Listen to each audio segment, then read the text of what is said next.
Satu peluru, satu percikan api. Gimana ceritanya sebuah peristiwa di sudut kecil Eropa bisa menyeret seluruh dunia ke dalam jurang perang? Yuk, kita telusuri bareng efek domino yang luar biasa ini.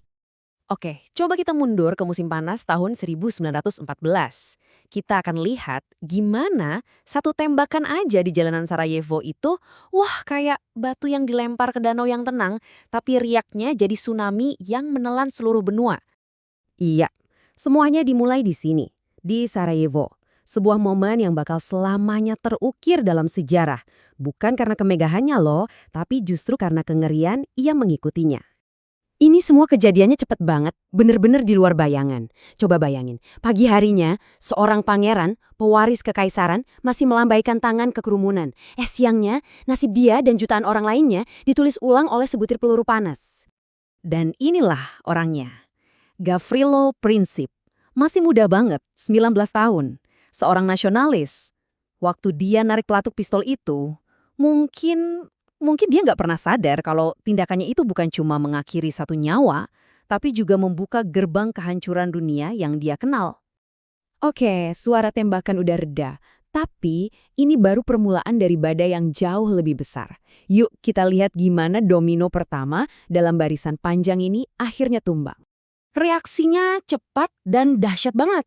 Kekaisaran Austria-Hungaria itu murka dan tanpa ragu-ragu langsung menunjuk hidung kerajaan Serbia sebagai dalangnya. Amarah mereka benar-benar nggak bisa dibendung. Nah, dari sinilah panggung konfliknya terbentuk. Di satu sisi, ada kekaisaran raksasa yang lagi marah besar, bersumpah mau balas dendam.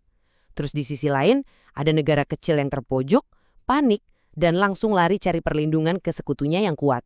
Tapi masalahnya jadi jauh lebih rumit karena baik Serbia maupun Austria-Hungaria itu nggak sendirian. Di balik layar ada serangkaian perjanjian rahasia yang udah lama tertidur dan sekarang mereka mulai bangun. Jadi pertanyaannya, kok bisa urusan dua negara ini tiba-tiba jadi urusan semua orang? Jawabannya yaitu jaring laba-laba aliansi politik dan militer yang udah menjerat seluruh Eropa. Dan sekarang, coba perhatikan gimana domino-domino ini jatuh. Satu persatu, cepet banget. Rusia gerak buat bela Serbia. Jerman, sekutunya Austria-Hungaria, ngelihat ini sebagai ancaman. Langsung nyatakan perang ke Rusia. Perjanjian antara Rusia dan Prancis bikin Prancis ikut terseret. Terus Jerman nyerang Belgia yang netral buat nyerbu Prancis. Dan itu akhirnya maksa Inggris buat ikut campur. Klik-klak-klak, tiba-tiba semua udah terlibat. Ya, inilah koneksi-koneksinya. Ikatan janji antar negara inilah yang mengubah sengketa kecil di satu wilayah jadi kebakaran hebat yang melahap seluruh benua. Setiap negara itu terikat, nggak bisa lari dari sumpahnya ke negara lain. Sekarang, kita sampai di babak akhir. Babak yang paling menghancurkan dari reaksi berantai yang udah nggak bisa dihentikan ini. Dan yang paling bikin ngeri itu kecepatannya. Ini semua terjadi bukan dalam hitungan tahun atau bahkan bulan, cuma dalam hitungan minggu, wajah Eropa berubah selamanya. Dan begitu saja, percikan api kecil dari Sarajevo tadi udah jadi neraka yang membara.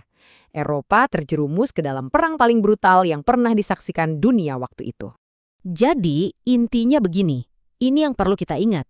Pembunuhan itu cuma pemantiknya. Yang jadi masalah utamanya itu sistem aliansi yang rumit ini. Ibaratnya, ini gudang mesiu yang udah lama banget nunggu buat diledakkan. Dan ini meninggalkan kita yang satu pertanyaan penting untuk direnungkan. Di dunia kita sekarang, yang bahkan jauh lebih terhubung, apa mungkin sebuah percikan sekecil itu bisa menyulut kebakaran sebesar ini lagi?